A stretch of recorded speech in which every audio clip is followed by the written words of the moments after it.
Estamos aqui em mais um programa do OpinaCast e vamos hoje falar sobre um assunto bem peculiar, sobre direito. Vamos falar sobre direito, vamos falar sobre política, vamos falar sobre o ano de 2022 e vamos pontuar basicamente os principais acontecimentos desse ano, né, Paulo? É isso, rapaz. Será que foi um ano que realmente valeu a pena ser vivido, né? Um ano que traz uma marca negativa, daqueles que a gente olha assim e diz, puxa, esse ano foi tão difícil que eu não gostaria mais de vivê-lo. Ou é um ano onde a gente contabilizou mais coisas positivas? Agora a questão é o seguinte, fazer uma retrospectiva no campo da história, principalmente não só do direito, mas na política. Quem a gente poderia trazer que trouxesse uma certa inteligência, sensibilidade? Eu acho que Quem? um cara bom para falar seria João Américo. E será que a gente conseguiu? A gente conseguiu, a gente consegue. Tem o telefone, ele chega rapidinho.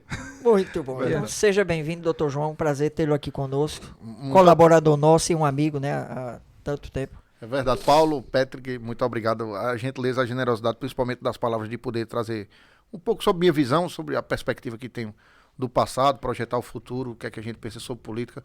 Eu fico muito feliz. Eu sempre recebo os elogios, uma frase que eu acho excepcional de Chico Xavier, que diz que recebo os elogios como incentivos valorosos dos amigos para tentar me tornar, ser o que eles dizem que eu sou. Então, eu recebo os elogios para tentar trazer um pouco, me tornar o que eles estão dizendo, o que vocês dizem que eu sou. Muito obrigado pelo convite, pela generosidade e pela gentileza de estar aqui com vocês nesse espaço, que é um espaço que informa, que debate e que discute.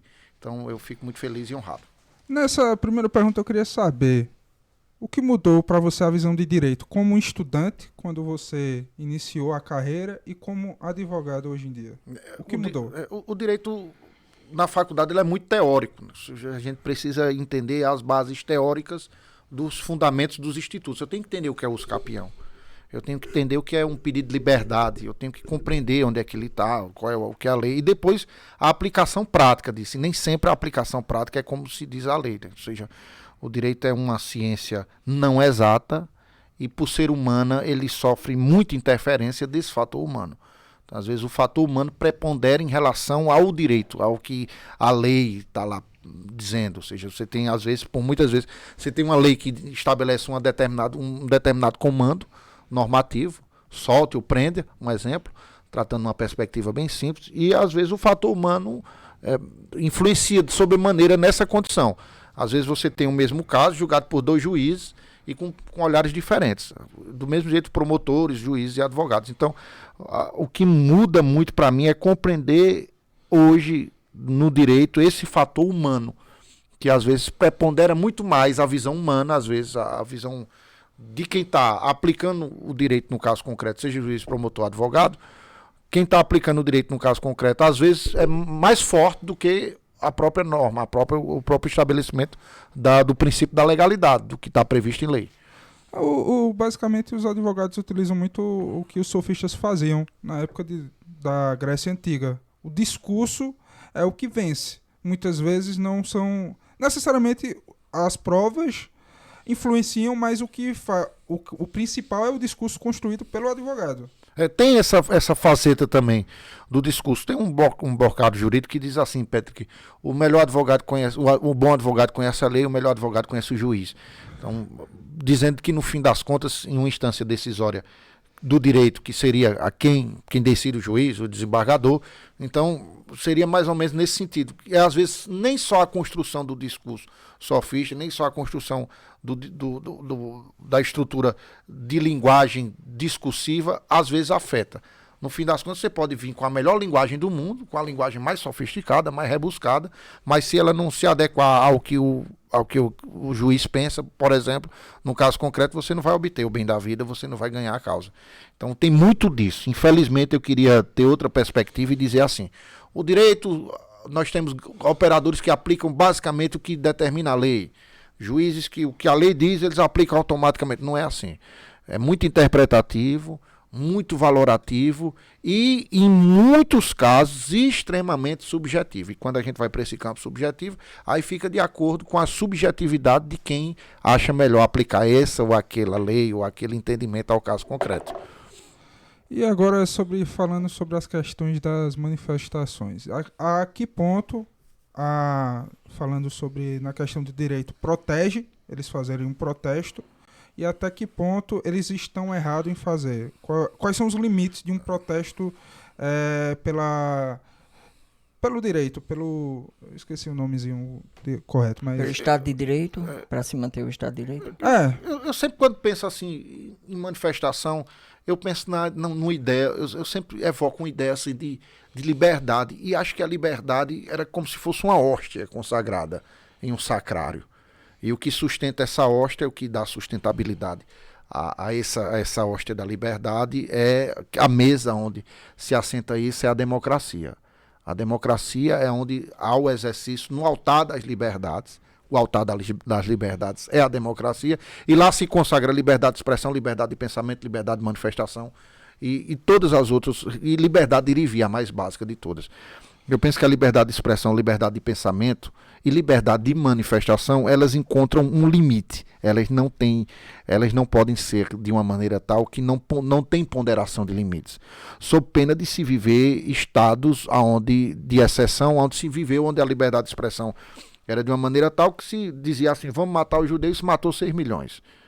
Então, assim, tudo nasceu da liberdade de pensamento, da liberdade de expressão, da liberdade de manifestação.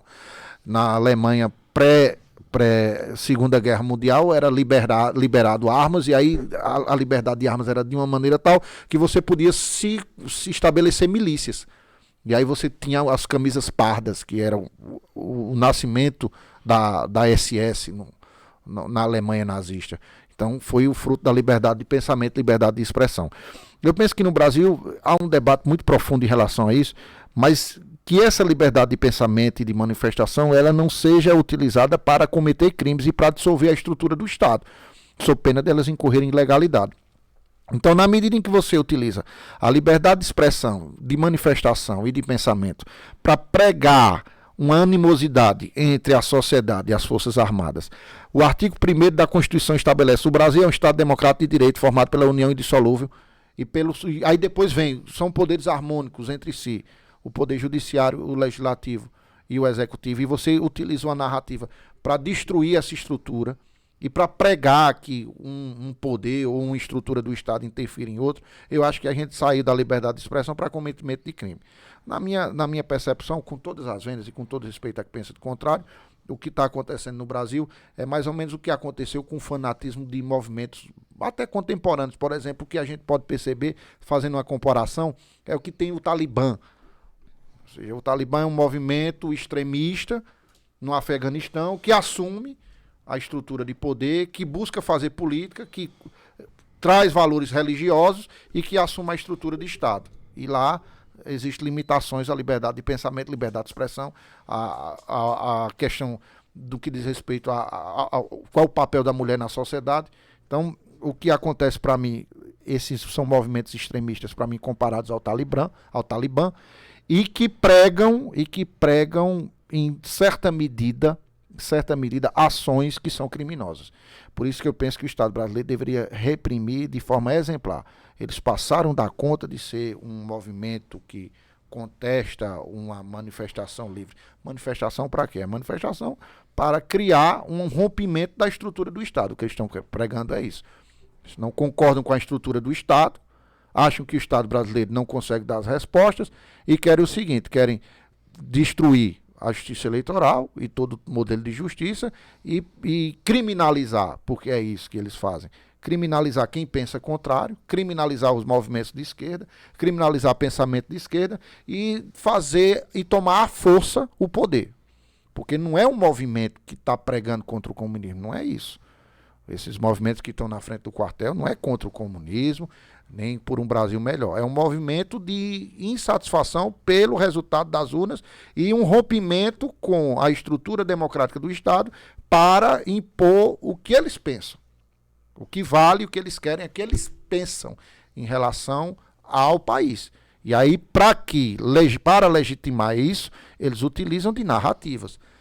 A primeira narrativa é que a urna é fraudada, a segunda narrativa é que... E aí vem tantas outras narrativas vão se sucedendo em um sistema de autofagia, onde eles se alimentam, eles criam a informação que é falsa, se alimentam da informação, depois jogam a informação no lixo e depois criam outra informação, vão se alimentando de si mesmos, desse sistema de autofagia, para pregar esse rompimento com a ordem democrática, com a ordem, com a lógica da estrutura e com desrespeito a quem participou da eleição. No fim das contas é isso. E eu não digo desrespeito, não é Alexandre de Moraes, nem o STF, é desrespeito ao mesário, ao juiz, ao advogado e principalmente ao eleitor. Supremo é o povo, então vamos definir o que o povo definiu nas urnas.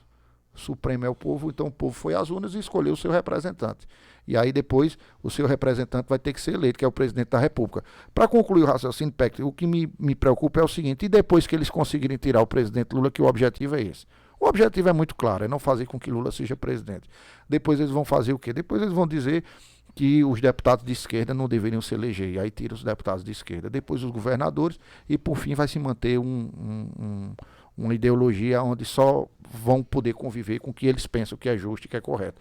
A democracia se faz com a arte de conviver entre os desiguais. Deus, em sua infinita sabedoria, criou desigualdades entre os animais, entre as plantas, para que a gente, quando olhasse o altar da natureza, a beleza da natureza, entendesse que ela não é uniforme, ela tem essa oscilação. E aí é só ver o que a força divina fez e tentar aplicar um pouco na nossa vida. Muito bem. Ainda nesse campo, mas eu creio até que para concluir essas observações, a gente costumava, há um tempo atrás, dizer que no Brasil tinha 4 poderes, né? O legislativo, o executivo, o judiciário e a imprensa.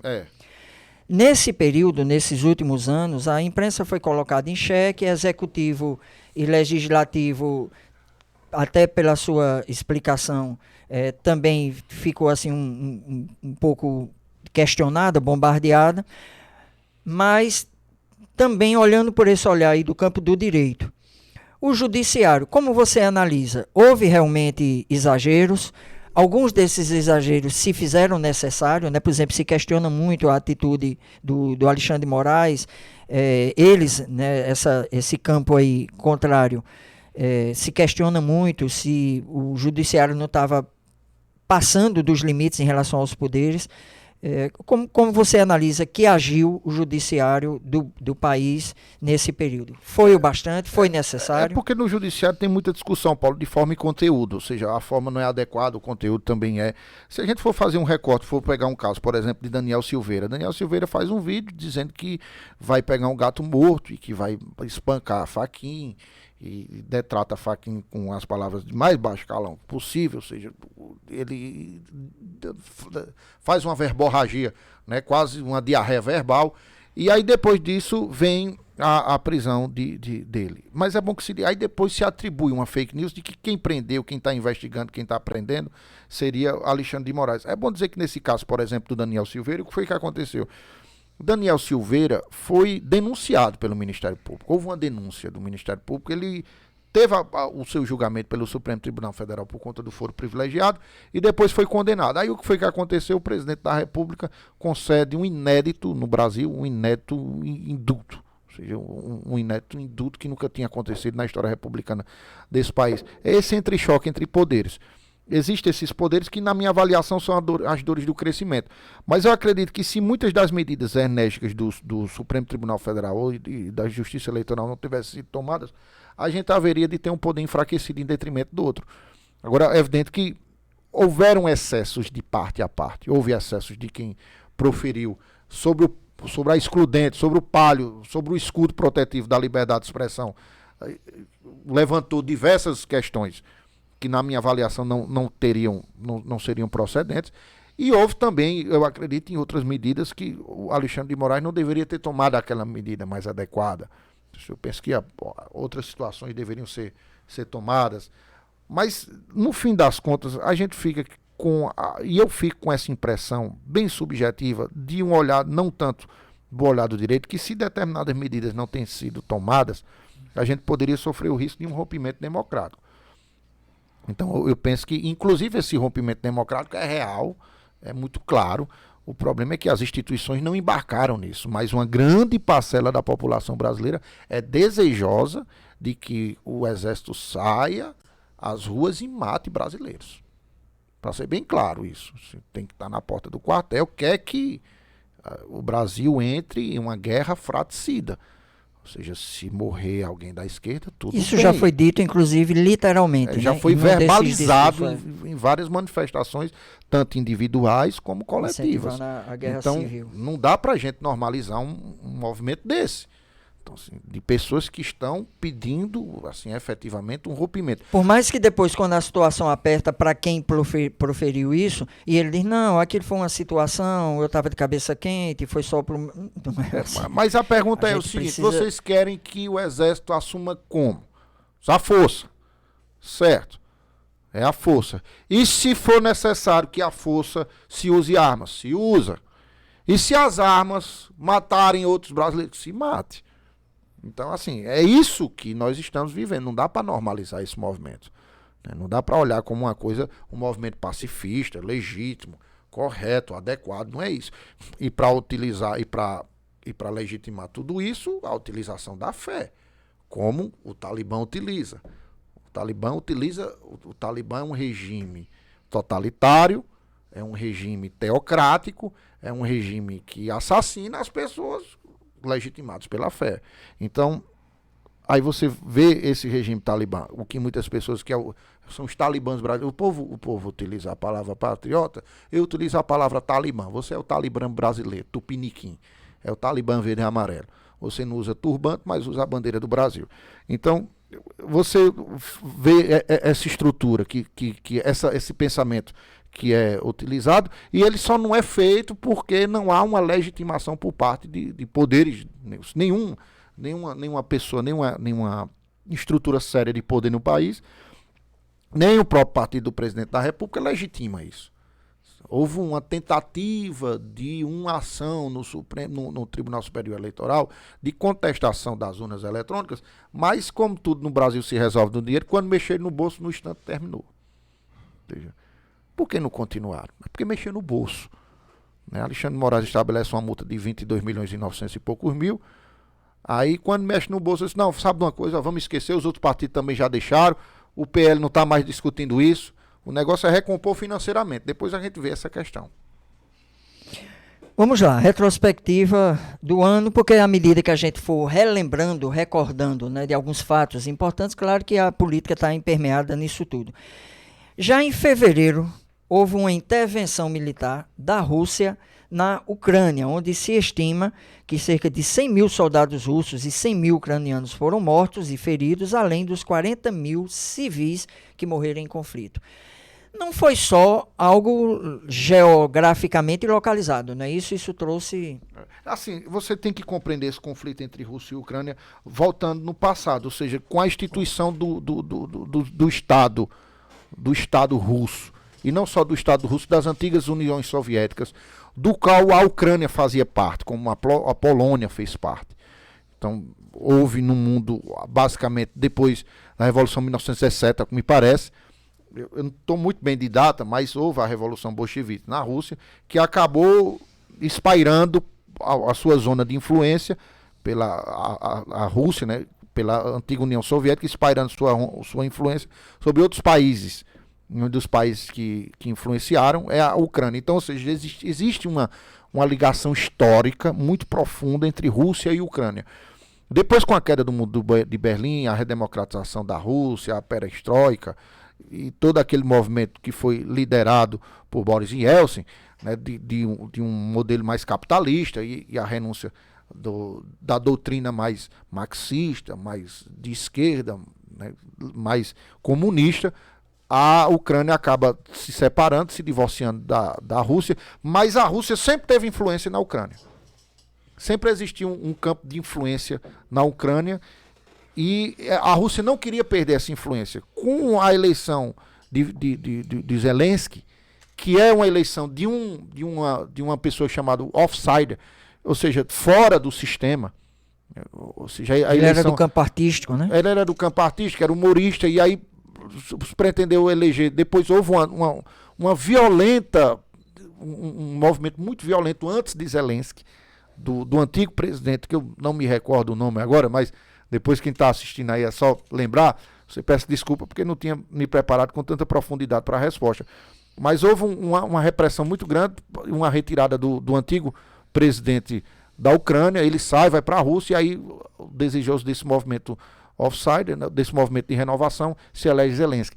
O Zelensky se elege, ele começa a sair da zona de influência da Rússia e começa a dialogar com as forças de influências ocidentais, notadamente Estados Unidos, OTAN e União Europeia. A Rússia não queria perder uma parcela estratégica de influência.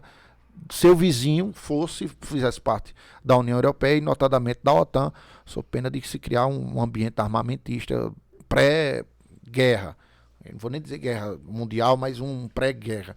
E Zelensky se encaminha para isso. Então, diante dessa situação, foi uma escolha de Putin a invadir, não primeiramente aquela zona de influência que ele dizia que fazia parte, a zona do Donbass, né, que fazia parte da Rússia, e depois o território, e depois invadir efetivamente a Ucrânia. A gente não sabe efetivamente qual é o plano final de Putin, se era a ideia de tirar Zelensky do poder e instituir um governo pró-Rússia. Ao que me parece era isso. Só que a Rússia resiste bravamente, não só a Ucrânia resiste bravamente, não só pela sua influência, não só pela força do povo, mas também pela a quantidade de equipamento sofisticado que recebe do Ocidente.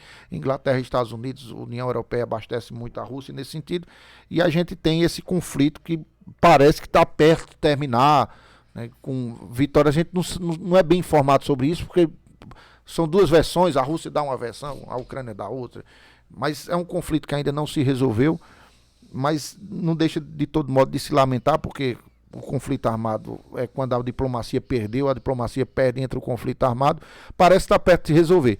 Não é bom para o mundo, não é bom para a Rússia é o maior detentor de reservas de gás para a Europa ainda negocia com a Rússia, a Ucrânia, uma grande produção de trigos também afetou globalmente o preço do trigo, que é definido em dólar, então não faz bem ao mundo.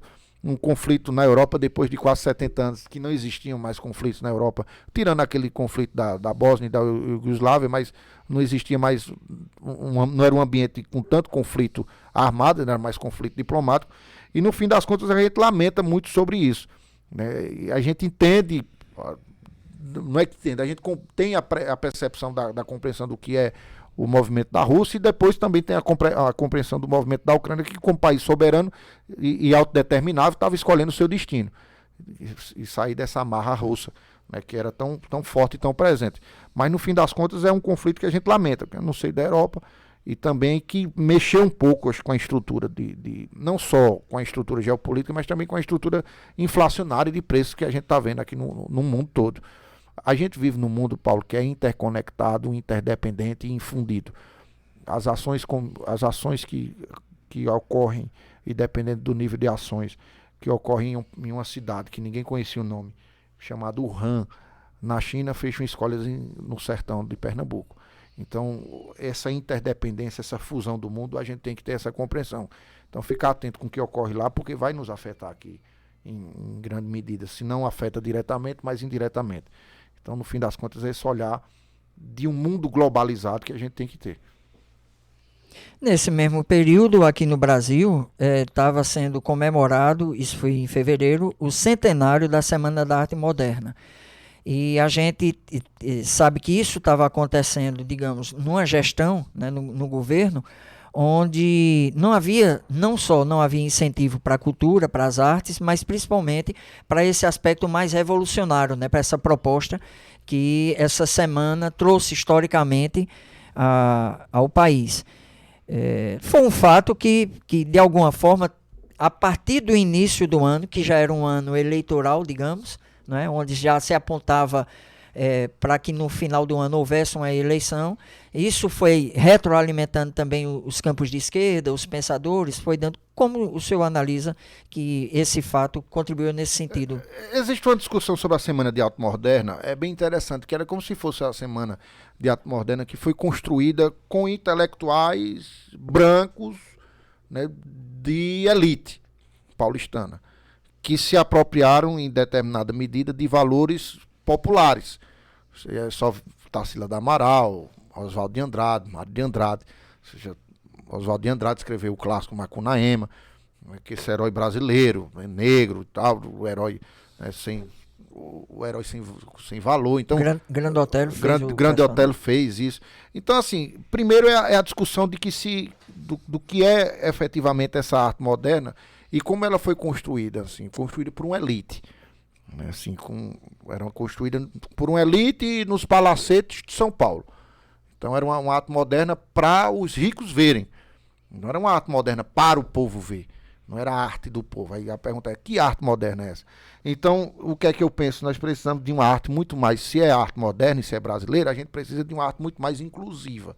Agora, não deixa de ser um fato importante e relevante e que nos traz a reflexão, porque é uma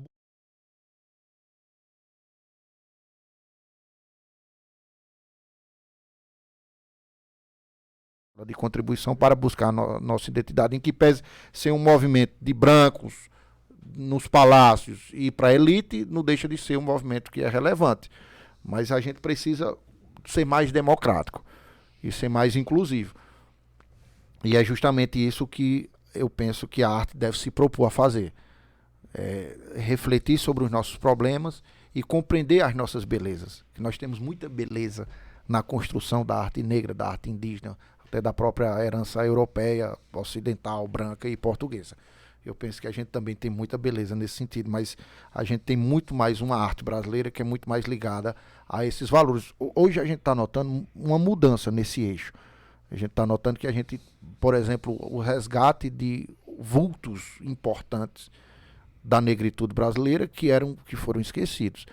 Eu acho que a gente precisa relembrar e recordar desses vultos, como Luiz Gama, para citar, por exemplo, como Tia Ciata, que foi uma das construtoras do samba brasileiro, ou seja, o samba era no terreiro, no Rio de Janeiro, e que foi construído lá, e porque só deu certo porque na época o presidente da República sofria com feridas na perna, e ela fez um remédio, e aí o presidente liberou lá, só naquela área ninguém mexe, ali foi onde construiu o samba na chamada África brasileira, perto do Porto, no Rio de Janeiro.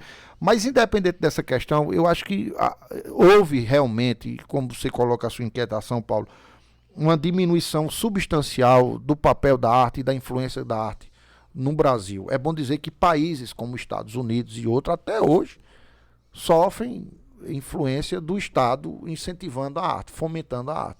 Então, quando você vê no filme de Homem-Aranha uma bandeira americana, aquilo é colocado propositadamente com...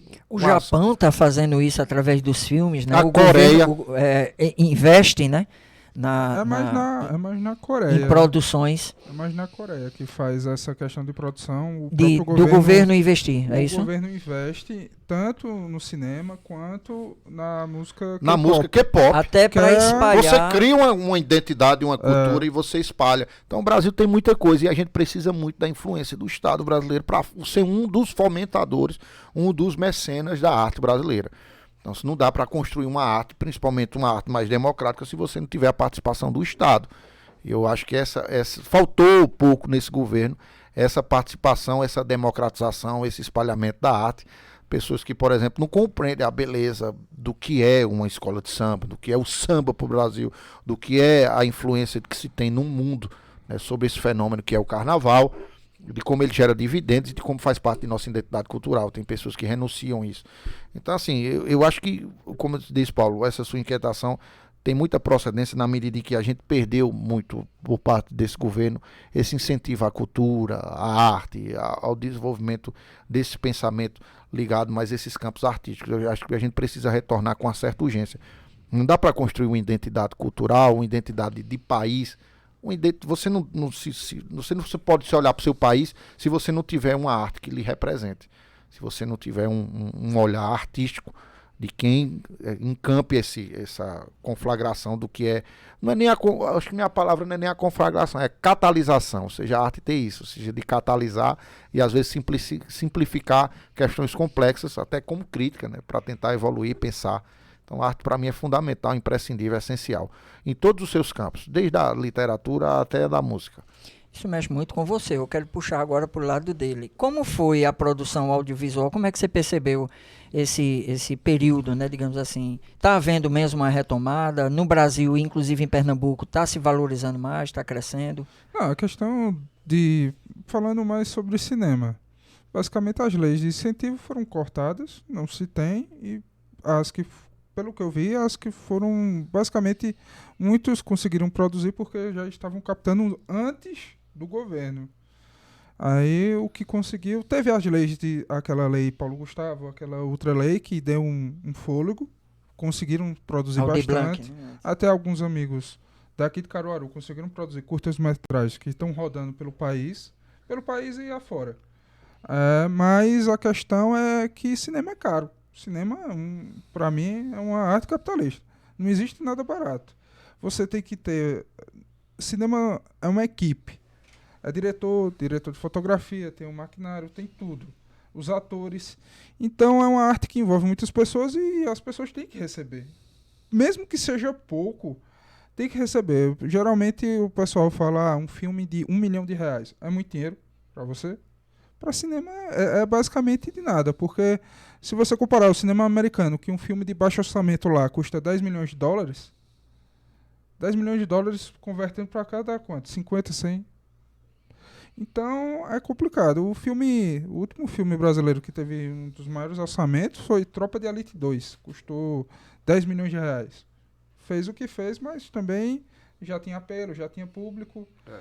É complicado essa questão da arte aqui no Brasil, porque a arte em geral, principalmente o cinema, falando, o único local que mais ou menos tem uma indústria é Índia e Estados Unidos. Os outros, basicamente, o Estado tem que financiar bastante. Se não o Estado der o dinheiro, não tem como. E é aquela coisa, o dinheiro volta. Os trabalhadores da pré-produção, tudo recebe. E principalmente... Reaquece toda a economia em todos os setores, inclusive. Né? Reaquece, é basicamente isso. Em março, Raquel deixou a prefeitura, entregou, renunciou. E o vice assume, que é o Rodrigo. Eu acho que foi um marco que trazendo agora da política internacional e nacional para um fato que aconteceu, que mexeu muito com a gente. De repente, Raquel renuncia. Muita gente acreditava que, inclusive, ela não seria candidata a governadora, como ela dizia, talvez ao Senado. Como é que ficou essa situação, né, e os desdobramentos que tiveram na sua visão? A gente olhando agora diz que ela acertou, né? Porque ela é a governadora eleita, mas no momento existia um ambiente de muita, assim, desconfiança na época da renúncia, do qual seria o futuro político de Raquel, e principalmente também desconfiança de como é que ia se dar duas questões, a gestão Rodrigo Pinheiro e a influência que ela exerceria nessa gestão Rodrigo Pinheiro. Então existia basicamente esse ambiente de incerteza. A segunda vez na história de Caruaru, me parece, que um prefeito renuncia o exercício do seu mandato. A primeira foi com o Tonigel, que sai para ser candidato a vereador, e depois Raquel, que sai para ser a candidata ao governo do estado. Então, assim, naquele momento, como tudo na vida, existe e aí eu vou me apropriar daquela fala de Augusto Cury, assim, do pensamento acelerado. Algumas pessoas estavam querendo saber, construir qual era o caminho que Raquel ia, para onde é que ela iria. Então gerou esse certo ambiente de desconfiança, né, de incerteza, mas que no fim das contas mostrou mais acertado. Ou seja, Caruaru tem hoje uma governadora daqui de Caruaru, já é a segunda na história, o João Lira Neto, mais por uma questão conjuntural, não por uma questão estrutural, ou seja, mais por uma renúncia de... Segundo a assumir o governo do estado, do município, mais a primeira mulher... Primeira mulher e a primeira vice-mulher. Então, assim, são fatos emblemáticos para a política. Quem analisa política... Aqui, isso foi muito interessante, né? Até para o Senado foi uma mulher também. E quem analisa política, Paulo, já percebia que existia um voto qualificado para a mulher. E que as pessoas não tinham resistência. Pelo contrário, tinha incentivo em votar pela mulher. Houve um movimento de incentivo por parte da Justiça Eleitoral, lugar de mulher onde ela quiser, e fazendo uma propaganda ostensiva para o voto feminino. E depois, as eleições para prefeito mostravam isso. É só você fazer um recorte nas regiões de maior densidade urbana, e aí as capitais e Caruaru, fazendo esse recorte, aí você vê, ou você elegeu uma mulher prefeito, ou as vereadoras foram as mais votadas. Em Recife foi assim, Caruaru foi assim. Então, assim, a bancada feminina acabou dominando. Aqui cresceu de Aqui 1 cresceu para 3. Para 3 e a mais votada aqui de Caruaru, a vereadora Perpétua Dantas. Então, assim, existia esse caminho. Lógico que foi um caminho, como todo caminho, tortuoso, incerto, mas que, pelas escolhas que foram feitas pela atual governadora eleita, né, Raquel, foi o caminho correto que ela tomou, ou seja, na medida em que a projeção política hoje que ela tem, a dimensão nacional, o governo do estado de Pernambuco é outra percepção, outro nível de estrutura.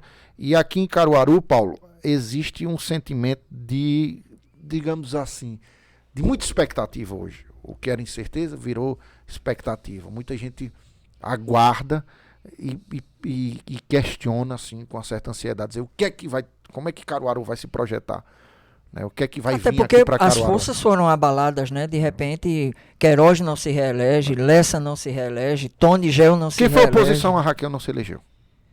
Ou seja, oposição, todo mundo que foi oposição a Raquel aqui em Caruaru não se elegeu.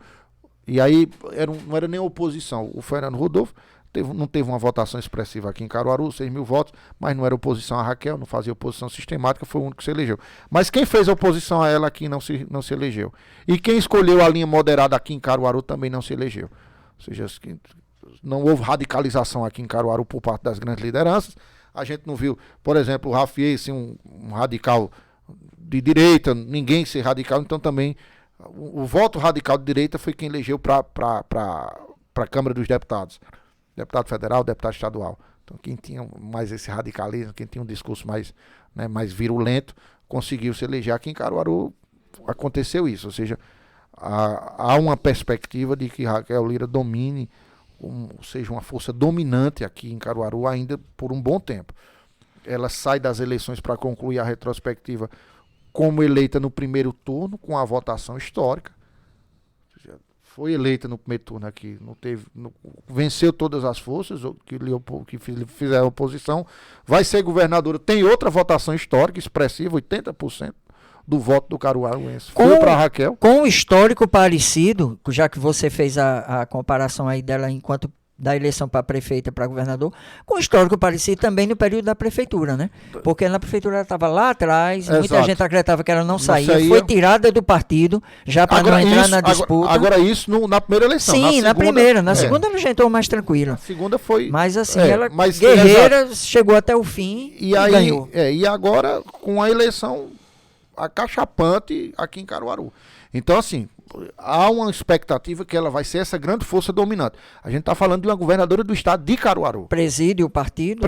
Um partido que saiu fragilizado nacionalmente, mas aqui... E a força do estado, ou seja, o orçamento, a estrutura, ações, além de ações, obras. Então, tem muita coisa que o caruaruense está esperando para depois fazer o balanço. Aí, vamos deixar que a história responda a pergunta. Valeu a pena votar em Raquel? Caruaru avançou?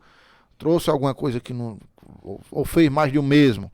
Ou na condição de governadora tinha que ter um olhar mais plano para todo mundo, e aí estrategicamente diz, Caruaru está resolvida, não preciso incentivar tanto Caruaru, já estou com minha base eleitoral formada, já sou governadora, já tive votação, então não preciso levar tantas ações e obras para Caruaru. A prefeitura alinhada com o Rodrigo, eu preferi incentivar, por exemplo, na região metropolitana, me fortalecer lá. Então, para mim, é mais interessante as ações do Estado. O cobertor é curto, eu tenho que escolher onde é que eu vou colocar. Então, a gente vai esperar beneficiar mais as regiões, né? As demais regiões do Estado, inclusive, em mais distantes. De Caruaru, mas tudo isso nós estamos no campo especulativo. A gente não sabe o que é que vai ser feito. Então, basicamente, ela vai interferir bastante. O governo dela vai dizer mais ou menos se Rodrigo vai conseguir a reeleição. Se ela conseguir um bom governo, querendo ou não, trazer muito recurso para cá, pode ser que influencie na questão da reeleição de Rodrigo. Não, diretamente. Eu penso que a reeleição de Rodrigo ela passa diretamente pelo alinhamento do Palácio do Campo das Princesas. Rodrigo tem que seguir o manual que todo mundo espera. O manual, na página 1 do livro de Rodrigo, está dizendo assim, não rompa com a prefeita. Isso é a página 1. Aí na página 2 se alinha a prefeita. Aí na página 3, o manual que Rodrigo está lendo é esse. Então, Rodrigo cometeria, eu acho, um erro crasso se ele não tivesse esse alinhamento com a política, primeiro por razões históricas, conjunturais, estruturais políticas, ou seja, é o vice-prefeito dela. Então, soaria muito mal, E me parece que ele está buscando o caminho do equilíbrio, né? Ou seja, a gente consegue perceber ele dando passos, né? Fazendo Exato. ações com a personalidade, com o jeito dele, e ao mesmo tempo ligado sem largar a mão da... da prefeita. Então, vai ficar essa expectativa de que a eleição do município também... A eleição do município, eu acho que um nome que vai ser muito lembrado e que não vai ser candidata, porque ela é governadora do estado, vai ser Raquel Lira. O nome dela vai ser muito dito aqui. Vocês depois me digam isso. Para 2024? Não, na próxima eleição... Então, 2024. Um dos nomes mais ditos vai ser o dela. Porque, digamos, se ela trouxer muita coisa, Rodrigo Pinheiro vai ficar o tempo todo, olha, Raquel, porque eu estou com Raquel, porque Raquel está comigo. E se ela não trouxer nada, a oposição vai ficar, ninguém sabe quem é um candidato de oposição, vai ficar dizendo, Raquel não trouxe nada, não tem por que estar votando. Então vai ser o nome, o grande nome da eleição ainda vai ser o de Raquel Lira. No meio do ano, o período de junho, já chegamos à metade do ano, 2 acontecimentos para serem comentados. Não só o assassinato do indigenista Bruno Araújo Pereira, novamente, né, mexeu com essa questão do meio ambiente e do que acontece nessa região tão longínqua lá do país, e que mexe até mesmo com as divisas, né, com outras nações, e também o primeiro caso de varíola dos macacos do Brasil, que volta para essa questão, né, também de como o ambiente da saúde pública está sendo cuidada, né, ou descuidada. Primeiro, para lamentar a morte de uma pessoa tão qualificada, recifense, torcedor do esporte. Tem esse vínculo com ele. Rubro-negro. Rubro-negro, por sinal, mas uma morte de uma pessoa altamente qualificada, que dedicou a vida a concursado da FUNAI e que estava em um período de afastamento da FUNAI e que foi para lá tentar defender essa causa indígena, que é tão complexa em uma região tão remota. E, às vezes, fora dessa zona de influência por parte do governo federal. Então, existe há um desmonte, claro, objetivo, por fatores estruturais, fatores econômicos, de que se deveria se privilegiar muito mais a economia em detrimento do meio ambiente, isso não é segredo para ninguém, e por conta disso acaba naquela região tão inóspita do Brasil se adotando rotas... Que sejamos justos, sempre foi sofrível, né? A fiscalização, sofrível. Tudo, só que agora é como se de repente tivesse... nunca houve um paraíso. Invertido mesmo as prioridades. Se você colocar isso, Paulo, nunca houve um paraíso assim de... Foi muito bom a sua intervenção nesse sentido, que nunca houve um paraíso de fiscalização, nem de defesa do meio ambiente, nem do indígena. Então é uma morte que ainda envolta em uma série de questões, ou seja, ao que me parece, era alguma coisa ligada não só à extração de madeira ilegal, mas a tráfico de drogas. O Brasil desmata e desmata muito nos 4 anos do governo. Não tem uma política clara de meio ambiente. Internacionalmente diz que defende o meio ambiente, mas internamente dá sinais claros de que não busca essa defesa. Há um desmonte na fiscalização, há um desmonte nas ações de repressão a desmatamento na região amazônica, e isso faz com que o Brasil diminua e saia dessa agenda internacional. A agenda internacional hoje do mundo é a seguinte, Paulo: não dá para você construir qualquer discussão hoje de cúpula com outro país se você não discutir o meio ambiente. E modernamente não dá para você fazer nada hoje que você não inclua o meio ambiente. Então, assim, se você quer construir uma casa, um prédio, se ela não for uma casa sustentável, ela é uma casa que é uma casa que parou no tempo. É um prédio que parou no tempo. Se você for construir um prédio público que não tenha sustentabilidade, que não seja autossustentável, que não economize água, que não economize energia, que não privilegie a entrada de raio solar, você parou no tempo. Então, qualquer coisa hoje, qualquer empreendimento, grande empreendimento ou pequeno, você tem que entender o seu impacto ambiental.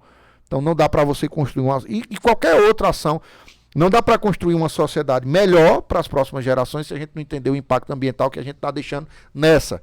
Então, muita gente não olha isso. Ou seja, o que é que eu vou deixar para a próxima geração, o que é que essa geração vai deixar para a próxima em relação a meio ambiente. A Europa se preocupa muito com isso. Se preocupa muito que para manter de pé a floresta amazônica financia o Estado brasileiro, recebe muitas por parte de outros países, Alemanha, Noruega e por aí vai. Outros países recebem, dão ao Brasil, né, dinheiro para que o Brasil mantenha de pé essa floresta, e que diz que a discussão de cúpula no mundo é essa, ou seja, é a recomposição do mínimo existencial no que diz respeito ao meio ambiente. Se compreendeu que o meio ambiente é um valor universal. A democracia é um valor universal, direitos humanos, combate ao racismo, são valores universais. Então é compreender que qualquer país civilizado do mundo defende a democracia, qualquer país civilizado do mundo defende o combate ao racismo e qualquer país civilizado do mundo defende o meio ambiente como um valor universal, não só um valor brasileiro. E o Brasil tem ao seu dispor essa biodiversidade e tem a floresta amazônica, que é um patrimônio brasileiro, mas com reflexo mundial. Como eu disse, as ações do Brasil, as ações na China influenciam o Brasil e as ações do Brasil influenciam em outros países. Então, houve um desmonte por parte do atual governo, não conseguiu criar uma pauta tanto interna como internacional de melhoramento desse ambiente, do meio ambiente, que culminou com a morte trágica e lamentável do indigenista e também do jornalista que foram assassinados, e que a gente só lamenta porque é a culminância, né? É o ápice, é a ponta é o ponto máximo de uma política de desmonte do meio ambiente. Quando a gente pontua o caso da varíola, varíola dos macacos, né? Também que ela não avançou, né? Mas mexe com a questão da saúde pública, Exato. Porque já vinha sendo pregado também, por exemplo, um certo cuidado, o risco que as vacinas poderiam trazer, né? Para mim era como se fosse uma economia, eu acho. Para não se gastar tanto em vacina, tentava se desincentivar o povo de se precaver através da vacina, evitando a vacina. Então a gente teve, eu acho que essa cultura também espalhada, né? A dificuldade de vacinar crianças, a dificuldade de vacinar mais velhos, e de um modo geral. E, como você disse, a sorte é que, pelo menos no caso da varíola do macaco, houve esse marco, né, no meio do ano, mas também não houve expansão. Mas a questão dessa questão de vacina é basicamente uma cultura de desinformação. Exato. A gente vive um momento em que as pessoas acreditam que a Terra é plana, as pessoas acreditam que a vacina não funciona, acreditam que a ciência não tem validade. Então, é complicado. Porque é justamente dessa lógica fascista, porque o primeiro ponto é atacar a imprensa. A imprensa é de esquerda, então o que ela diz, né, se eu sou de direita, ela está tentando me enganar, e aí eu não vou acreditar. Esse é o primeiro ponto, então ataca a imprensa formal. E depois desse ponto é você criar esse ambiente de desinformação, onde você cria um ambiente de desinformação, de uma pseudociência sem comprovação, sem aprofundamento de nada, sem estudo científico, e aí você cria, como foi perfeita a fala, um ambiente de desinformação e de fake news, acaba gerando essa diminuição nas vacinas no Brasil, e além disso um certo olhar mas não tão preocupado com a saúde pública, porque no Brasil a escolha do nosso legislador foi saúde pública, e é bom que seja, porque se o dinheiro do Estado não fosse para a saúde pública, ia para outra coisa. Então, se escolheu em saúde pública, eu acredito que o incentivo e o melhoramento desse ambiente é fundamental. Agora, a gente precisa fiscalizar. Às vezes você tem o dinheiro e não tem a fiscalização. Então, assim, é irresponsável quem transfere o dinheiro sem fiscalizar. Então, se eu sei que o dinheiro pode ser drenado, eu tenho que criar mecanismo de fiscalização. Porque o discurso do governo é o seguinte: eu transferi não sei quantos bilhões, assim, por que não fiscalizou? Você não tinha recurso para fiscalizar, não? Tinha a Polícia Federal, a Controladoria Geral da União, o Tribunal de Contas da União. Então, você não tinha o Ministério Público Federal. Então, se você entrega o dinheiro e não fiscaliza, você está sendo irresponsável. Fiscaliza. E depois fiscalizar, se houve mal feito, pune. E faz com que esse dinheiro chegue na ponta. Cria mecanismos ao longo. Se o dinheiro é federal e eu estou transferindo para o governo, eu tenho na minha obrigação de criar mecanismos para que chegue lá na ponta. Para que chegue para João, para Paulo e para Pectre. Ou seja, para que a saúde seja efetivamente cumprida.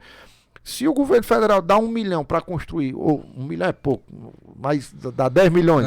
para a construção de um hospital, ou para 1 milhão para uma ala, ele tem que depois ir lá, saber se essa ala foi construída. É só entregar o dinheiro e deixar lá. O governo é irresponsável. O governo que só dá e não fiscaliza. Nessa sequência, o segundo semestre, a gente está caminhando para o final, e a gente ainda espera ter um tempinho para fazer projeções em relação ao próximo ano que se aproxima. Mas os assuntos, basicamente, no campo da política, vão convergindo para eleição. Por quê? Porque em agosto foi o início, né, da campanha eleitoral. Exato. Das eleições gerais, E daí em diante, tudo foi convergindo nisso, né? Tudo que se movimentou no país, claro que teve outras coisas que vão ir permeando, que vão se misturando, mas tudo foi caminhando para isso. E no mundo, né, um fato, antes da gente voltar para o país, foi a morte da Rainha Elizabeth II. Então, como isso mexe também com o que estava sendo questionado, que era que estrutura política seria melhor para o país, presidencialismo, a possibilidade da volta e aí o parlamentarismo seria melhor, por que não a monarquia? Né? E isso talvez seria um caminho, né, para ter ali um só líder mandando, mesmo que não fosse um rei, né, que esse seria o caminho que talvez estivesse sendo buscado por alguns seguidores dessa gestão, ou defensores dessa gestão. Mas assim, como você vê aí a morte da rainha, né, o príncipe que teve que esperar praticamente a vida inteira, né, para assumir o reinado, e se isso muda o cenário lá na Inglaterra ou não, você acredita que o príncipe Charles ele vai trazer um governo lá um pouquinho mais aberto, mais progressivo ou mais conservador, e se isso traz implicância também no resto do mundo ou não? É importante dizer que Elizabeth II foi a monarca com mais longevidade, eu acredito, a segunda monarca, só perde para o antecedente dela, né, que eu penso, Vitória, me parece que Vitória que teve mais, mas é uma monarca com grande longevidade no trono, e no fim das contas, na Inglaterra, o monarca não governa, ele cumpre um papel constitucional de dar estabilidade à democracia, mas, por exemplo, nunca se houve por parte dela uma dissolução do parlamento, que está entre os poderes do monarca. Então, ela nunca utilizou desse expediente de dissolver o parlamento em detrimento de uma crise dos vários primeiros ministros, de Churchill, que foi o primeiro, passando por Margaret Thatcher, a Dama de Ferro, Blair, e terminando agora com o primeiro-ministro, aquele do cabelo, que eu não sei, esqueci o nome dele. Que até o jeito dele era desmantelado. Que também era um profundo conhecedor da história de Churchill. Então, assim, ela nunca utilizou desse expediente. No fim das contas, o papel da monarquia na Inglaterra é o papel de dar estabilidade, e é uma escolha que foi tomada, histórica, né, cultural, né,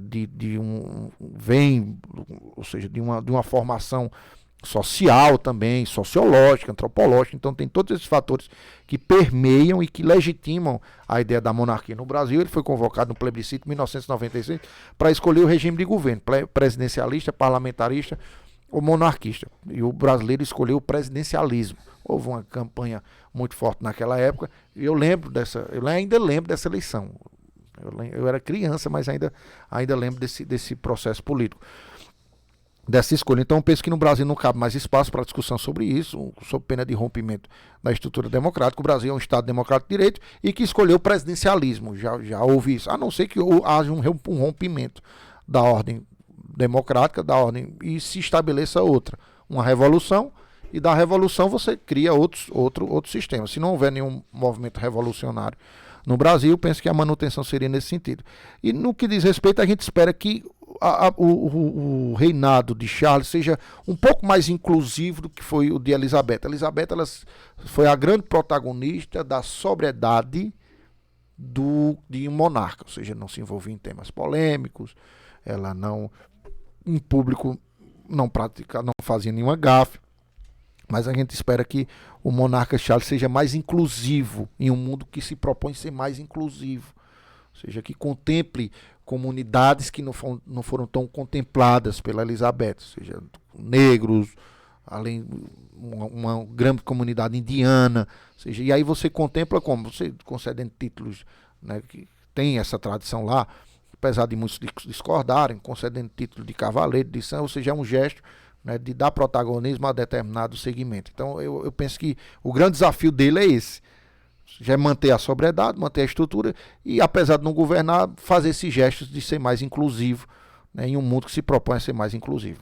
A política brasileira, esse período aí eleitoral tão confuso, né, mas que enfim trouxe de volta o PT, digamos.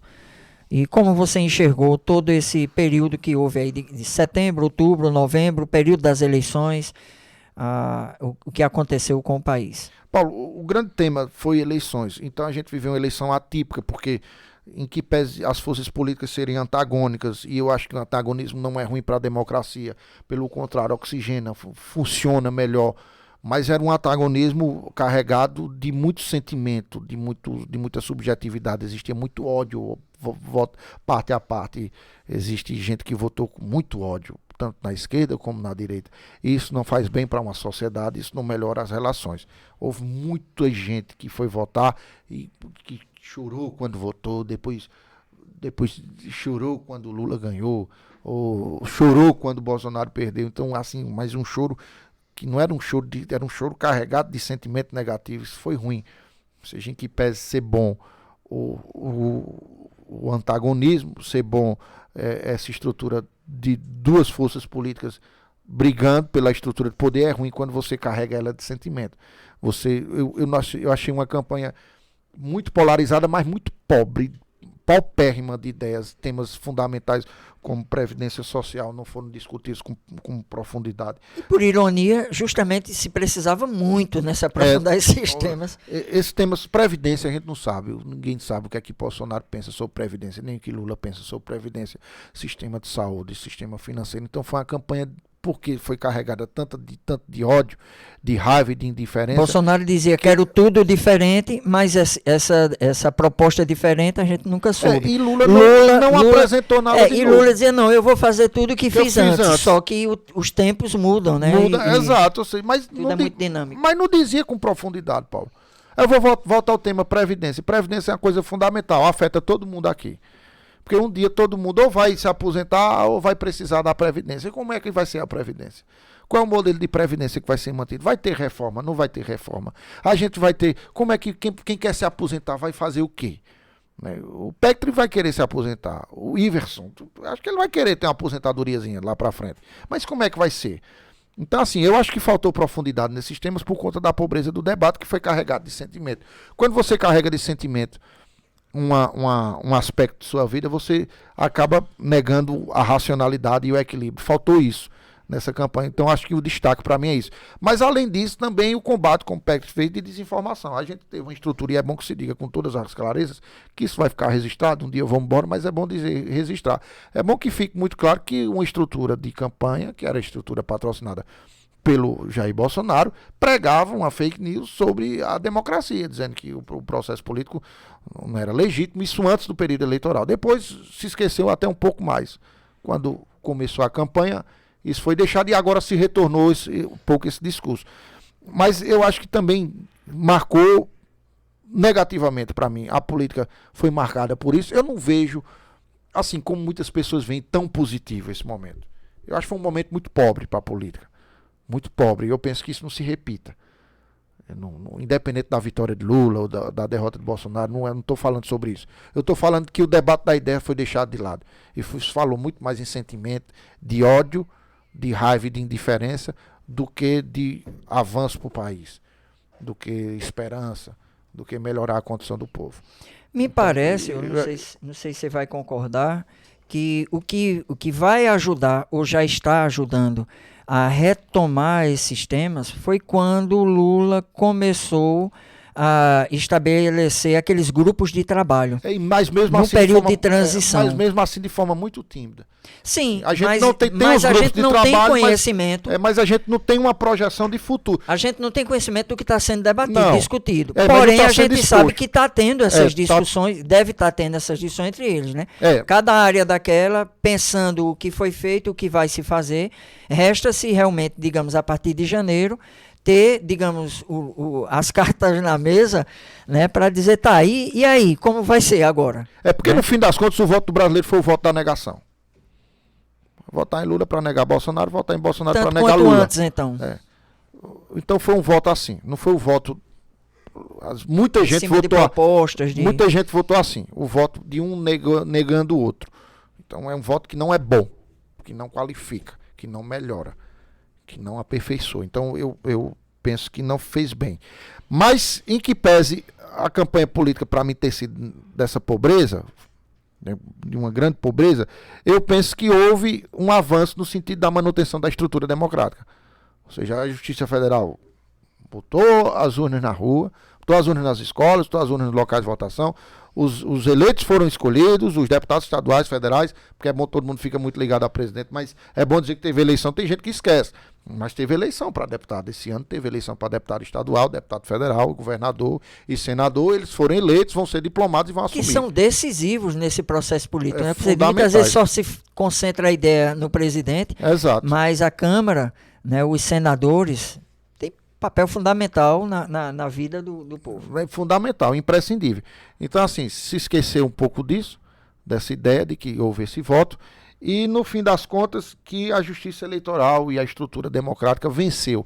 Para mim, o grande vitorioso da eleição não foi nem o Lula, foi a eleição. Foi o fato de a gente ter tido uma eleição sem maiores traumas, em que pese existir um ambiente conspiratório de muitos que querem esse rompimento da ordem democrática e eleitoral, mas eu acho que o grande vitorioso para mim dessa eleição foi a justiça eleitoral. E na questão política, eu queria saber, porque Lula basicamente é a quinta eleição que ele ganha. Exato. É um poder muito grande na figura concentrada em uma pessoa só. Depois de Lula, quem vai vir? Tem um autor chamado Lenny Streck, que ele é um grande pensador, um jurista. Eu reputo ele até como filósofo. Ele escreve muito sobre direito constitucional e escreveu um livro sobre teoria geral do Estado. E nesse livro de teoria geral do Estado, ele fala das chamadas democracias delegativas, que é quando você escolhe uma determinada pessoa, muito ligada à América do Sul, e você delega a ele como se fosse o grande mecenas, o Messias, vai resolver tudo. Então, assim, isso é muito ruim. É muito ruim, né? Porque você personifica na pessoa, a pessoa encarna, e você deixa de votar em um partido ou em uma ideologia para votar em uma pessoa. Eu acho ainda muito cedo, ao que me parece, Lula disse que não vai ser mais candidato. E vai depender muito do futuro político de Lula, do que ele vai fazer nessa gestão, de quais vão ser os avanços, do que é que vai ocorrer. Então, ainda é muito cedo a gente projetar. O que a gente projeta é o seguinte: o Estado brasileiro está quebrado. Vai dar para fazer pouca coisa. Pelo menos nesse primeiro ano. A gente precisa retomar o crescimento.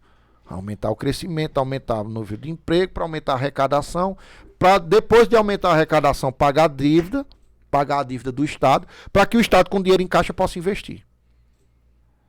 Porque aí você depois cria um ambiente favorável para a economia. Mas eu acredito que esse primeiro ano de Lula vai se fazer muito pouco. Até agora está se brigando para se pagar o que já tem.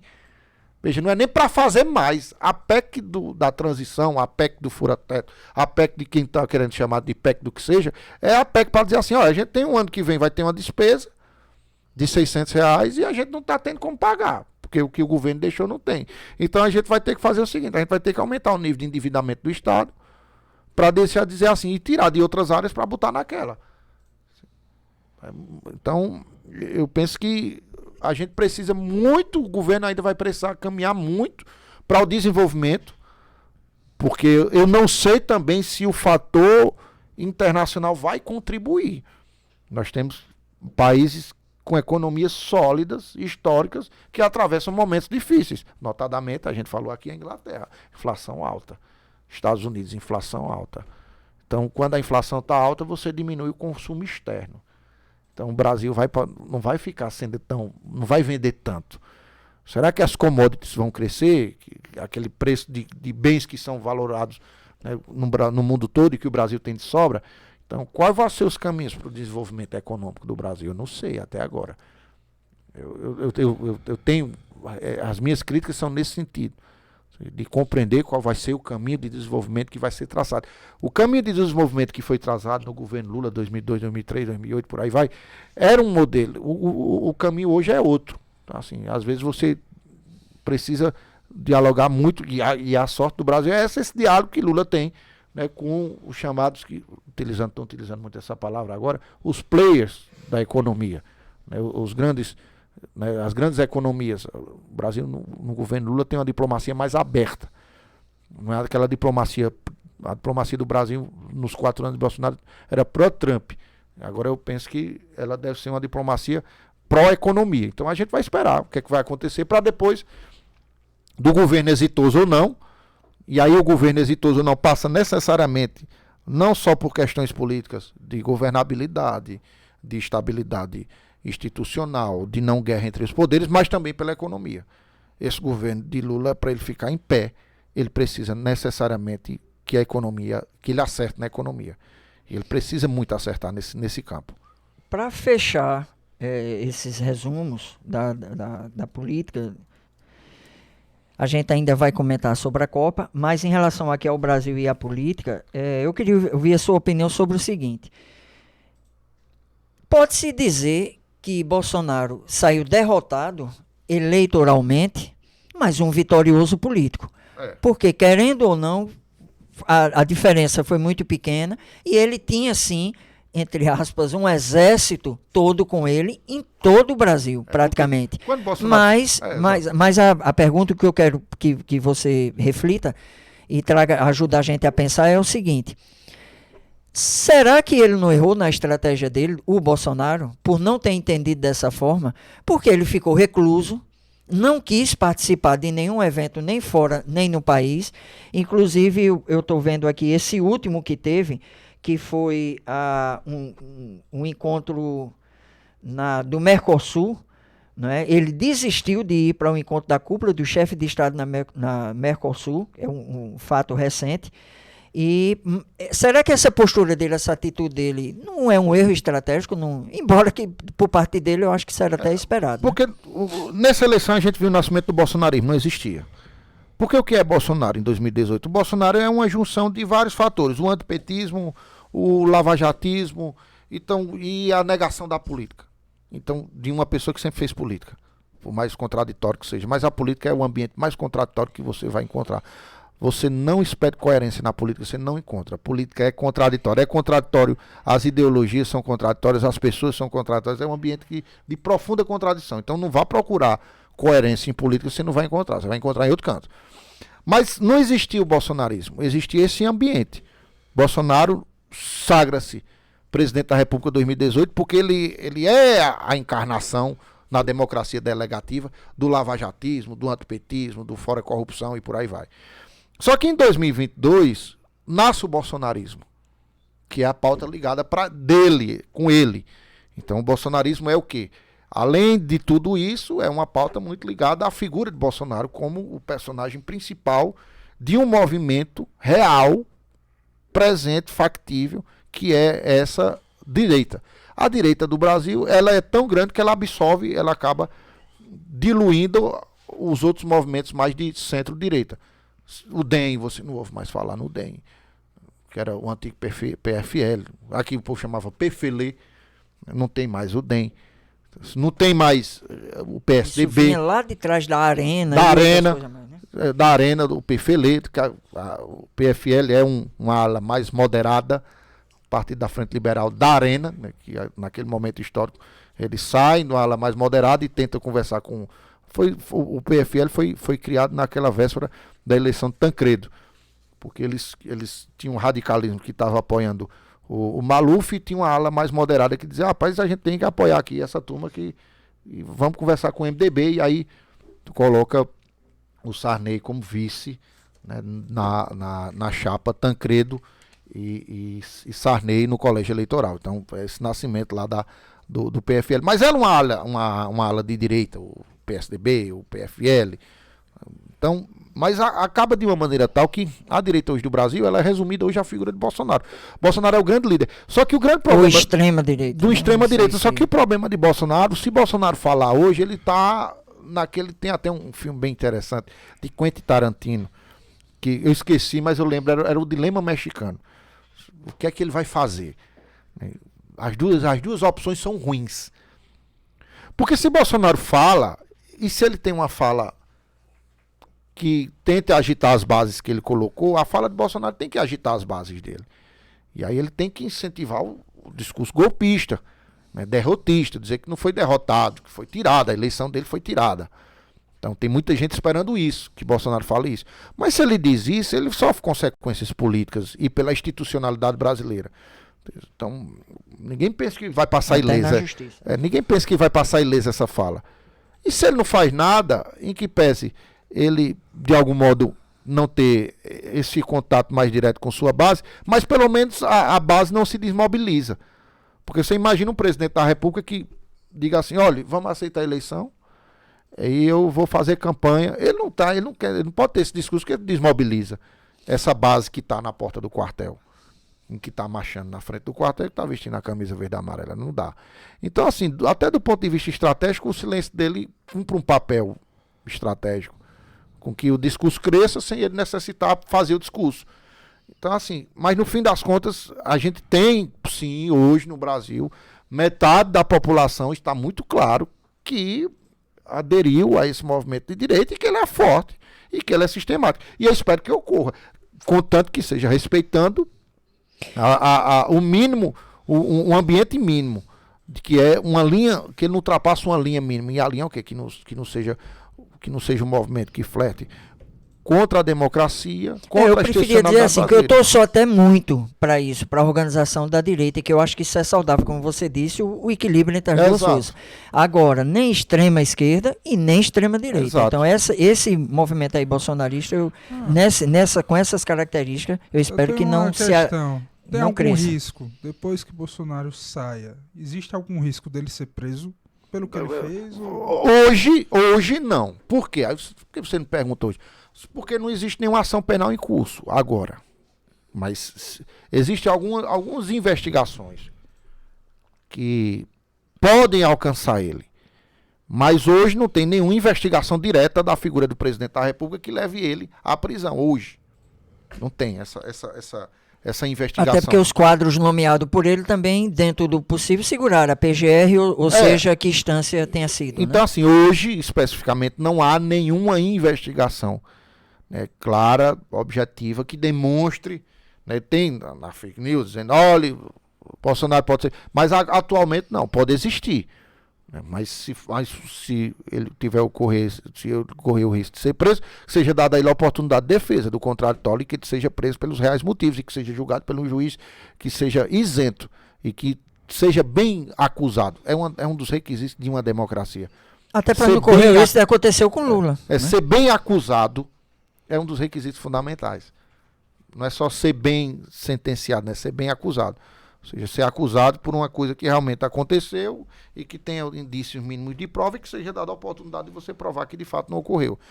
Para que não ocorra uma grande discussão do fato da justiça ser colocada tanto em xeque, ser tão descredibilizada, ela nasceu pelas mãos do senhor Sérgio Moro.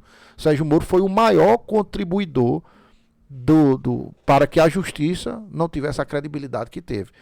Porque se Sérgio Moro tivesse adotado o mínimo de isenção e de imparcialidade, não haveria a ocorrência do que aconteceu, se ele tivesse se preocupado só em julgar e não fazer política.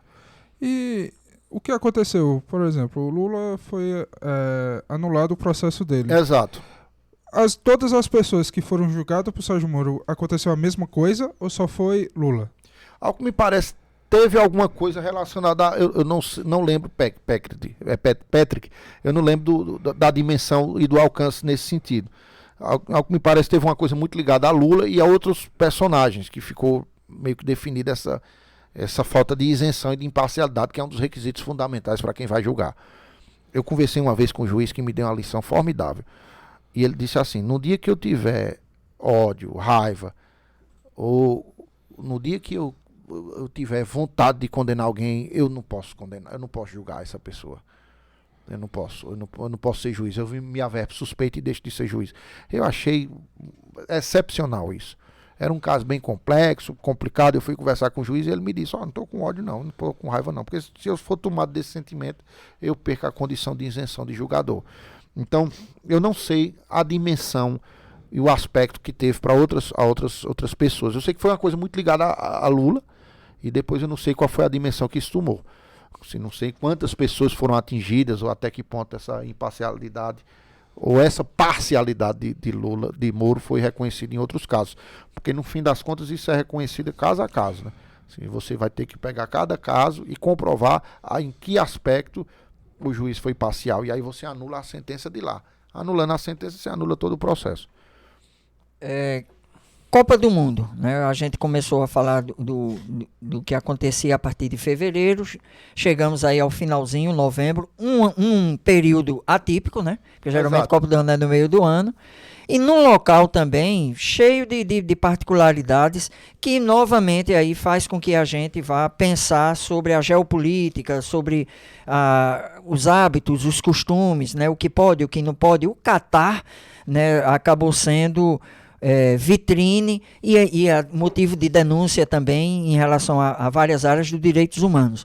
Eu queria que você analisasse isso e, de novo, trazendo para o Brasil, se houve, de fato, uma certa recuperação do verde e amarelo, do brasileirismo, né? A Copa do Mundo, eu acho que acabou trazendo essa possibilidade também de me dar, para quem não tinha, né, antes, por conta de ter transferido essa questão de usar o verde e amarelo, ou a bandeira, ou a camisa do Brasil com outra finalidade. Então agora me parece que isso também aconteceu, assim, de unificar de novo o povo brasileiro em torno desses símbolos, né, que são tão importantes.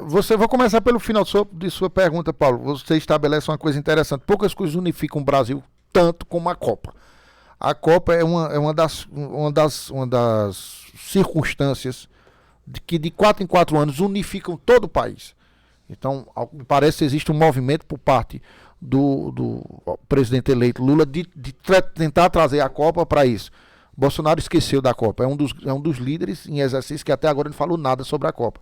O líder da França falou, até do Canadá. Então teve muito movimento. Joe Biden se manifestou através de suas redes sociais de apoio aos Estados Unidos. Então, porque eles entendem que é um movimento que unifica isso. Então, até agora, assim, é uma das poucas coisas que unificam não só o povo brasileiro, unifica o povo brasileiro de todas as classes, ou seja, dos mais pobres aos mais ricos. Então é um movimento interessante. No que diz respeito ao Catar, antes de falar do Catar, é bom entender quem está promovendo a Copa. Quem promove a Copa só quer uma coisa, que é o lucro. Né? Assim, é bom dizer que é uma instituição corrupta, uma instituição... A FIFA teve envolvida... Que o objetivo da FIFA não é promover o futebol para ter lucro. Assim, não tem, esse espetáculo. Você olha para a Copa do Mundo, ele não tem compromisso social com nada. Absolutamente nada. Você não vê uma faixa contra o racismo, você não vê um combate contra a fome, você não vê absolutamente nenhum compromisso de uma pauta mundial que a FIFA podia se envolver. Ela não se envolve em absolutamente nada. Então é o seguinte, a Copa do Mundo é aquele tipo de ação que quem paga mais leva. Então a FIFA paga e recebe muito. Você tem ideia, aqui no Brasil, os direitos de uma emissora é na casa de 1 bilhão e alguma coisa. É 1 bilhão que você paga a cada 4 anos de direito de transmissões. A Alemanha é quase 1 bilhão e meio, os Estados Unidos é quase 1 bilhão e alguma coisa. Então todo mundo que vai transmissão, parece que é a Argentina que paga menos, 200 e alguma coisa milhões, mas mesmo assim. Então é um evento muito lucrativo para a FIFA, muito lucrativo para os patrocinadores, porque mexe com o campo fundamental de nossa existência, que é a nossa psique, porque o ser humano é um ser gregário, é um ser aceitável, e todo mundo, quando bota uma camisa amarela e vai para um lugar, você se sente aceitado em um grupo, né, social, no culto ao grupo, em uma sociedade cada vez mais individualista, cada vez mais solitária. Aí é um momento de você se congregar com sua tribo, e a tribo é todo mundo. Você sai em todo canto, é todo mundo com a camisa amarela. Então você chega no bairro, todo mundo com a camisa amarela, por isso que você bota, por isso que todo mundo quer comprar uma camisa amarela para ficar igual e para ser aceito no grupo social. Isso é um pensamento mais sociológico, psicológico, né, de psicanálise, ou seja, dessa aceitação do grupo que você tem que ter. Então, superado esses aspectos sociológicos, psicológicos, dessa aceitação de grupo e desse movimento de aceitação, de unificação nacional, o local que foi escolhido foi o dinheiro falou mais alto, ou seja, diversos casos de corrupção. É um país que viola de diversas maneiras os direitos humanos. Você tem ideia, quem trabalha lá, a maioria são indianos, são tailandeses. Lá você não tem direito a sindicato, lá você não tem direito a associação. Lá você trabalha em um regime chamado Kafala, que é um regime que era quase escravagista mesmo. Ou seja, era um regime que você trabalhava, você pagava, você saía da Índia, devia 4 mil e alguma coisa de dólares. Aí você ia para o Catar. Você chegava no Catar devendo. Aí você era hospedado em lugares de condições subhumanas. Depois que você era hospedado lá, você ia construir os estádios. E quando você construiu os estádios sem equipamento de segurança, sem nenhum controle de nada, com quase o The Guardian disse que era 12 mil mortes. Foram 12 mil mortes para construir essa Copa que a gente está tendo. Então eu penso que o local não atende às condições mínimas, mas não atende às condições mínimas assim, do ponto de vista humanitário, de decência, de civilidade. Mas para a FIFA atende, que a FIFA é uma empresa. A FIFA não é uma organização mundial, não está preocupada com a fome, nem está preocupada com o racismo, nem está preocupada com a condição do trabalhador. E embora houvesse a possibilidade, eu confesso que fiquei chocado. Por exemplo, a questão da restrição de bebida alcoólica. Né? É porque é da cultura dele. Sim, mas para determinado público público mais, privilegiado. Pagou mais no Tinha hotel, um setorzinho tem. ali, tinha. Aí porque tem financiamento de empresa, né? Até a Ambev tem De dedo bebida, nisso, tudo. de bebida, né? Tem dedo nisso lá, tem dedo brasileiro também nesse negócio. Então, assim, no fim das contas, se a gente for analisar o que é a Copa do Mundo, é mais uma consagração desse sentimento, né, de brasilidade, né, de que o Brasil vai se colocar entre as grandes nações, de que o Brasil pode ser competitivo com a Alemanha, pode ser competitivo com os Estados Unidos.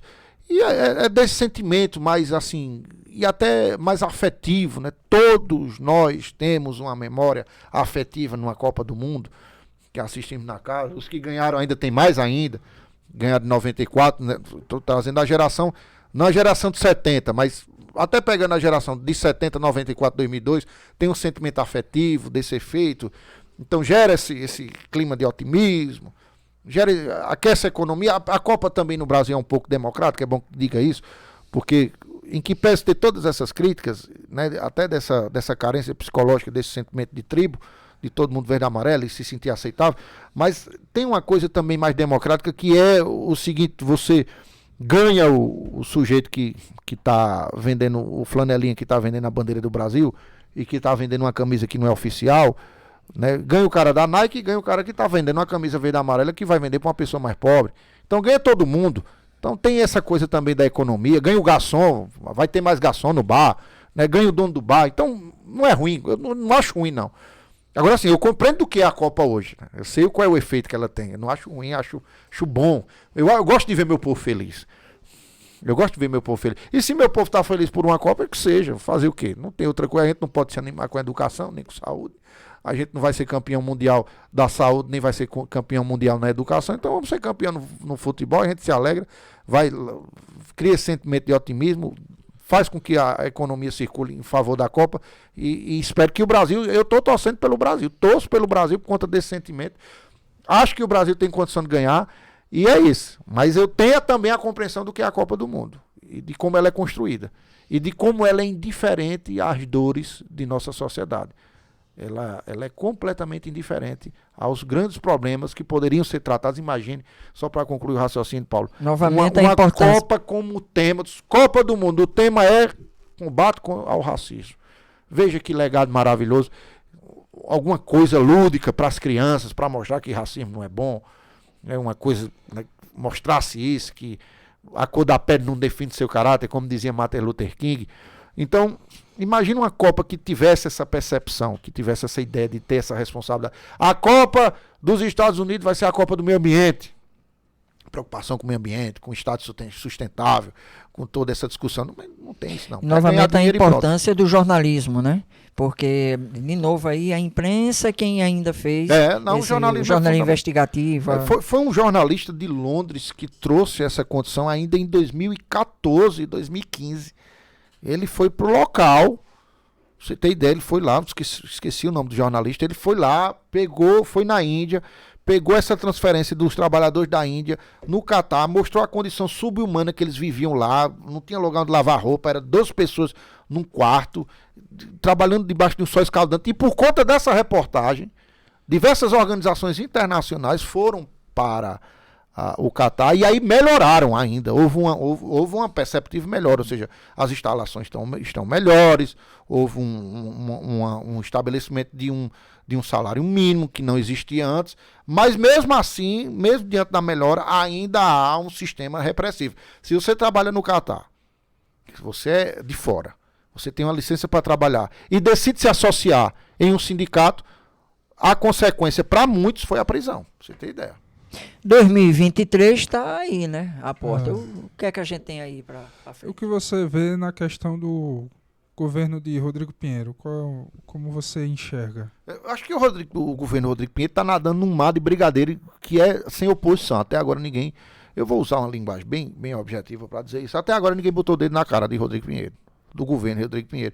Não que colocar o dedo na cara seja a melhor opção, ou a mais adequada, ou a mais educada, mas no sentido de uma oposição mais forte. A gente não vê oposição.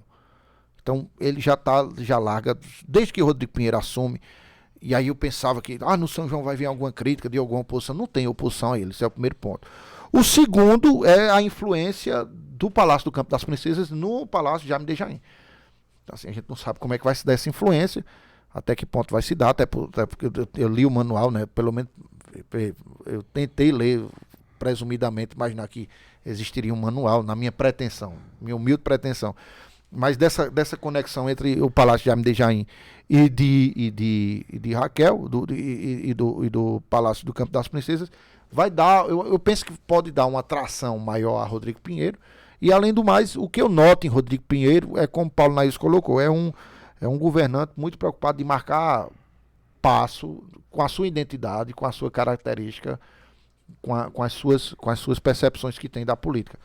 Então, vai ser cobrado de Rodrigo Pinheiro em uma eventual reeleição, que ele já disse que já é candidato, já é pré-candidato à Prefeitura de Caruaru, vai ser cobrado duas questões, a gestão e a capacidade. Isso ficou muito claro para o governo do estado de Pernambuco. Você tem que ter uma gestão e tem que ter a capacidade de se comunicar, de mostrar que você é preparado, mostrar que você tem a condição. Então, se você não tiver essa condição de mostrar que é preparado, vai ser difícil hoje. O eleitor parece que para a campanha vai cobrar disso dele também. Então, se ele se preparar e se ele tiver uma boa gestão, e com o apoio de Raquel, vai ser um candidato muito difícil de vencer aqui em Caruaru, mas muito difícil mesmo. Porque eu disse, vai haver essa sombra ainda, não é nem a sombra, vai haver esse sol que vai gravitar aqui, onde todo mundo vai orbitar em torno dele, que é Raquel Lira. E na questão do governo e de Lula, como é que você... De Raquel e de Lula, como é que você vê os... Eu acho que Lula, nos primeiros passos, está demonstrando que ele vai governar com muita gente, então ele vai criar um ambiente de paz política. Então, o que é que eu percebo? Ele vai criar um ambiente político favorável para ele, pelo menos, vamos colocar aí no primeiro ano, sem primeiro dia é pouco tempo, no primeiro ano. Penso que no primeiro ano Lula está criando as condições políticas favoráveis para governar, pelo menos em Brasília. Você vai haver oposição, mas eu não sei se a oposição vai ser tão forte. Eu penso que vai haver um movimento de muita adesão ao governo, até do próprio PL, que não tem dificuldade de ser governo nenhum. Porque no PL todo mundo é político profissional. Então, todo mundo é político profissional. O PL já foi, inclusive, vice de Lula, né? Lá atrás. Já foi atrás, vice de Lula. Então, ou seja, o PL sempre... Zé de Alencar. Então, você tem... Eu vejo que Lula primeiro vai pacificar esse ambiente político. Ou seja, ele vai criar essa condição de governabilidade. Sem tensão com o Supremo, sem tensão com a Câmara, sem tensão com o Senado. Depois que você pacifica esses elementos, aí ele vai para governar. Aí é onde que começa o negócio. É saber se ele vai governar. E governar, eu estou falando da economia. É como é que vai destravar a economia. A gente precisa destravar a economia. Diminuir o índice de desemprego que está na casa de 12%, 13%, 14%, dependendo do... Agora vai haver uma diminuição por conta do aquecimento da economia. Ou seja, mas mesmo assim estamos na casa dos 10 dígitos. Inflação. A gente vai terminar o ano com um saldo de inflação negativo. Caixa do governo, capacidade de investimento. Porque isso é que faz com que a economia cresça. Ou seja, o governo tem capacidade de investir, de abrir renúncia, de renunciar a determinado. Por exemplo, o governo tem capacidade de renunciar a uma tributação para crescer determinado segmento da economia. Então, tem todas essas questões. Eu acho que Lula precisa fazer um pacto nacional de crescimento, desenvolvimento e de combate à fome. E depois eu penso que aí vai se produzir as matrizes para criação do desenvolvimento econômico, que não depende só do Brasil. Não dá para o Brasil se tornar uma ilha. O mundo todo em crise. Já aconteceu isso em outro momento, não sei se vai se repetir. o mundo todo em crise e o Brasil crescendo pujantemente. Eu penso que tudo está interligado de uma maneira tal que, para o Brasil crescer, primeiro a gente tem que estar de olho só como é que está na Inglaterra. Está crescendo, está desenvolvendo, os países, nos chamados PIBs, os países com maiores PIBs. Se estiver crescendo lá, então é um indicativo que aqui também pode. É isso, né? É isso. E é com... Basicamente é com esse pensamento. Tem mais alguma questão para falar? Algumas últimas palavras? Eu queira contribuir?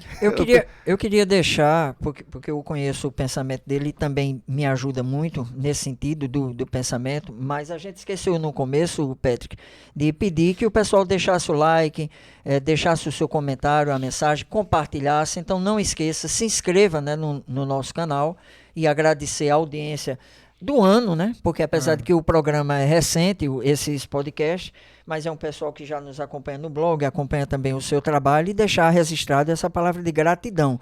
Agora, realmente, passar a bola para ele, para que você deixasse uma reflexão sobre esse ano que está começando, né? Esse é o programa, o podcast que fecha 2022, né? Essa é a última semana do ano, mas aí a gente está à porta de 2023. E que mensagem você tem, que reflexão você tem para deixar para quem está nos ouvindo? Quais são suas expectativas, né, em relação a esse ano que se inicia? Assim, eu penso que a gente tem que ser otimista, tem que ser positivo, tem que ter esperança. Tem que entender que qualquer crise que nós eventualmente estejamos enfrentando, elas são superáveis pelo trabalho, pelo tempo, pelo melhoramento. Então toda crise é o convite ao aperfeiçoamento. Toda crise que ocorre é o convite ao melhoramento, é que a gente se torne mais criativo para tentar sair dessa situação, ou uma crise pessoal, ou uma crise privada, uma crise institucional, nacional. É esse convite, e que a gente possa individualmente dar nossa parcela de contribuição para o melhoramento do país. Ou seja, que a gente possa ter essa percepção de como é que a gente pode contribuir para que o país cresça, e que na nossa vida privada, se a gente estiver atravessando alguma crise, algum problema, que a gente possa perceber que elas são diluídas com o tempo e que as coisas se transformam, se mudam. Então a gente ter esse sentimento, sempre ter esse sentimento de esperança, de que a coisa vai melhorar, de que o caminho vai ser. Eu até escrevi para Paulo Nailson, a convite dele, acho que foi, não lembro o ano, mas eu escrevi um texto sobre esperança, né, que me marcou muito aquele texto, Paulo. Até hoje eu acho que eu tenho ele até aqui. Foi um texto que me marcou muito, porque foi um convite no blog. Paulo Nailson, no final do ano, disse assim: eu queria que cada colunista, os colaboradores, né, falasse sobre esperança. Aí eu escrevi o seguinte: o agricultor quando planta, a mãe quando educa, o doente quando se trata, o comerciante quando investe e trabalha, e tantas outras profissões, desejos e atitudes são revestidos do mais profundo sentimento que no futuro dê certo, melhore, germine, e que se colha, que se siga em frente. Na tempestade de nossas almas, nos dias mais escuros e sombrios, quando o abatimento chegar, qual seria o contraponto, o antídoto contra o mal e o abatimento? A esperança. Trabalhar no hoje esperando o melhor amanhã será, sem dúvida, uma variação desse nobre sentimento, a esperança, substantivo feminino que combate o medo, a dor, a angústia, o desespero, entre outros sintomas de influência negativa. A esperança sempre foi e será uma marca indelével de uma conjugação de outros sentimentos de igual força, nobreza, tais como fé, resiliência, temperança, perseverança e principalmente amor. A esperança só vive nos corações de quem ama. E sabem o que o amor é, o estuário da esperança. Um sentimento que não coexiste sem entre outro, amor e esperança. Só quem ama a vida pode ter esperança nela. Só quem ama seu filho pode ter esperança nele. Só quem ama o seu trabalho pode ter esperança nele.